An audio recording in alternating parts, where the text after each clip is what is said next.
Dear viewers, আসসালামু আলাইকুম। আজ আমি কথা বলবো পায়ের গোড়ালিতে ব্যথা হলে কি করণীয়।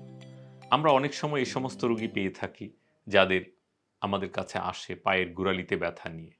তারা বলে যে আমরা বসা থেকে উঠতে গিয়ে যখন হাঁটতে যাই প্রচণ্ড ব্যথা হয়, কিংবা ঘুম থেকে উঠে প্রথম হাঁটতে গেলে প্রচণ্ড ব্যথা হয়।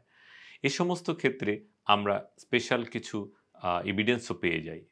কখনো, কখনো রোগীর ওজন বেশি পাওয়া যায়, থাইরয়েড সমস্যা পাওয়া যায়, ডায়াবেটিস পাওয়া যায় এবং বিভিন্ন কিছু তাদের হাড় ক্ষয়ের রোগও পাওয়া যায়। তো এই ক্ষেত্রে আপনাদের প্রাথমিক পর্যায়ে আপনারা বাসায় যেটা করতে পারেন, সেটা হলো আপনারা একটু কুসুম গরম পানিতে পাটা অন্ততপক্ষে ৫ মিনিট করে ভিজিয়ে ৩ বেলা রাখতে পারেন এবং আপনারা তুলতুলে নরম স্যান্ডেল ইউজ করতে পারেন। খালি পায়ে হাঁটবেন না এবং আপনাদের ওজন বেশি থাকলে নিয়ন্ত্রণ করবেন।